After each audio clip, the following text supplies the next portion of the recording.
asses they're gonna kick. Jimmy's the only one of them guys that can really kick anybody's ass.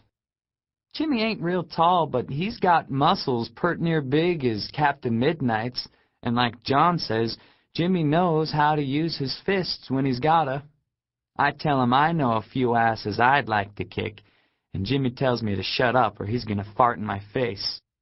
I know he will too, so I shut up.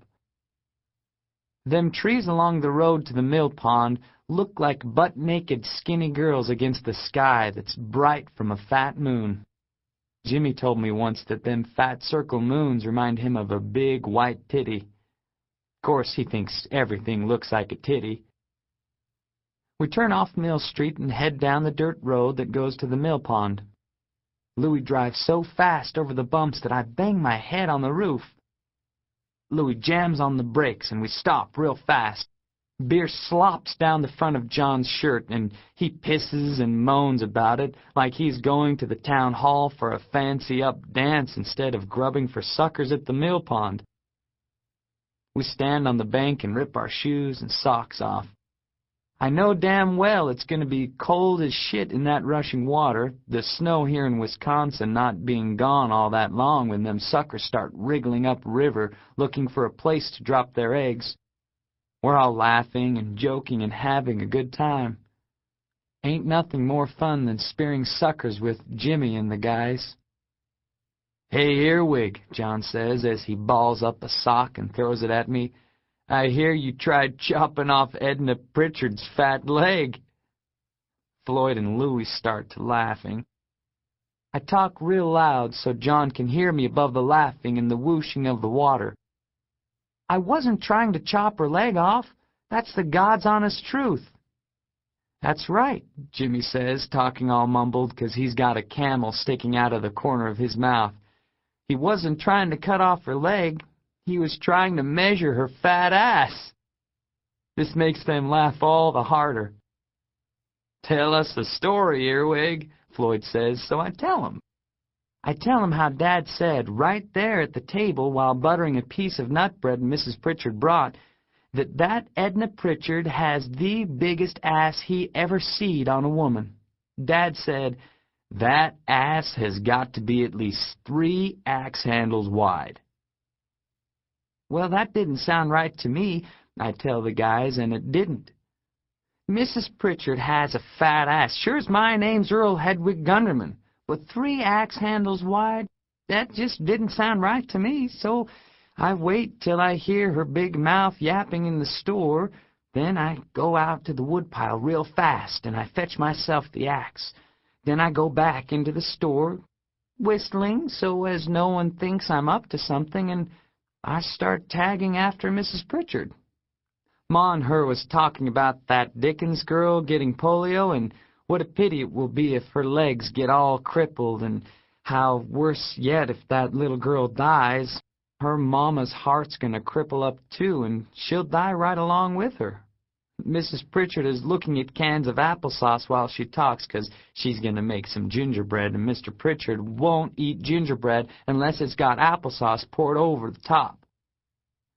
"Christ sakes," Jimmy says as he roots around in our stuff for a spear. "Get to the goddamn point of the story, Earwig." But he ain't mad when he says it, 'cause he's laughing. "Well," I tell him, "I goed up behind Mrs. Pritchard, holding that axe like this." And I show him how I holded it, sideways like, right behind her fat ass. "And it sure is a fat ass," I say. And Floyd holds his skinny guts that are sunk in like a bowl and asks how would I like to hose that fat ass. And I say I wouldn't like that at all. Jimmy says, "The story, Earwig. Get to the point of the goddamn story." So I go on with the story. I tell him how I was holding that axe up crossways, following behind her, and how when she walks, her ass under that dress looks like 2 bulls fighting under a sheet of mill felt. Then Ma looks up and sees me behind Mrs. Pritchard, who ain't so far seeing nothing but that can of applesauce in her hand and Ma yells, "Earl Hedwig Gunderman, what on earth are you doing with that axe?" And Mrs. Pritchard starts to turn, and she sees me holding that axe, and she starts to screaming. I get all scared 'cause her scream is as big as her ass, and that axe falls right out of my hands just as her fat legs are turning her around. Floyd is slapping the ground with his hand, laughing real hard. I turn to Louie, who is laughing too, but not so hard he can't hear me. "You ever see an axe fall, Louie? It don't fall flat and nice at all. That cutting part, it falls first, making it look like a ghost is fixing to split a chunk of wood, and that axe come right down on Mrs. Pritchard's fat ankle. Jimmy is laughing till he's choking out.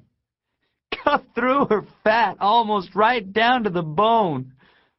Floyd laughs till his dark hair is slapping his forehead like a horse's tail. Old fat ass starts hopping around like she's got a rat trying to crawl up the crack of her ass, and Earwig here goes nuts like he always does when he gets rattled.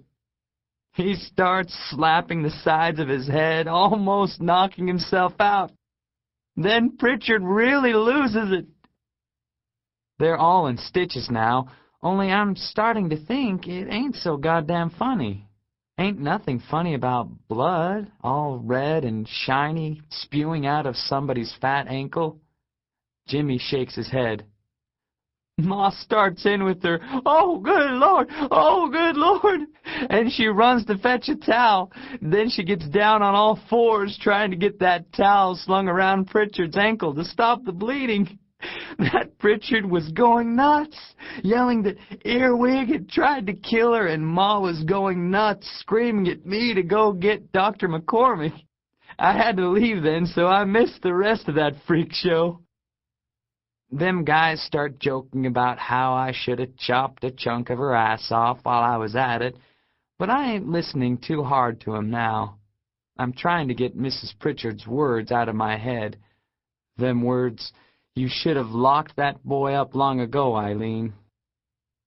Ma didn't make me mop up that blood that was already seeping into the cracks of the floor, turning it all dark by the time Dr. McCormick come and took Mrs. Pritchard back in the kitchen to stitch her fat back together.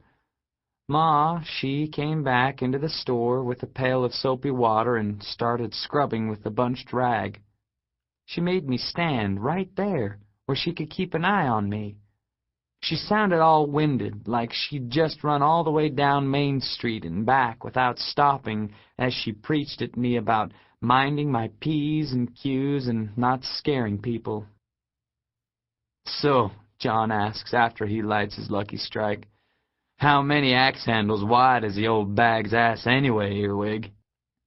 "Well, I didn't exactly get to finish measuring it," I tell him, "but I got as far as knowing it's more than one axe handle wide, that's for sure."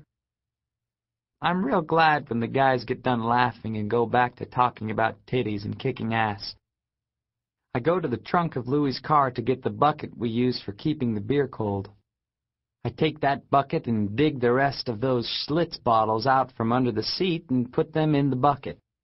Then I bring the bucket to the groove in the bank that Louie cut out, leaving a little ditch so the water fills up the hole some.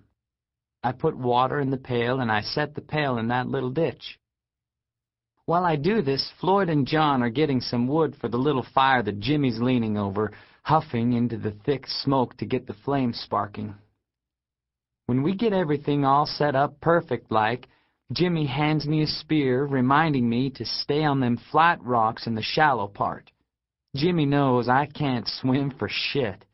The guys head upstream, laughing as they slosh through the water, their arms pumping, each of them taking turns bitching about how cold the water is. The water looks like silver coins swirling in beer foam. I steady myself on a rock and stare real hard through them swirls. I wait for a dark shadow to come along, 'cause that would be one of them suckers. Suckers are ugly critters if I ever seed one, with scales big as fingernails and round mouths that move like an asshole trying to squeeze out a turd. Them suckers are mighty ugly, But after Louis sets 'em up in his smokehouse for a time, they end up tasting mighty damn good. I see. To keep listening to this audiobook, I've left you a link in the description so you can do it at no cost thanks to Audible's 30-day free trial.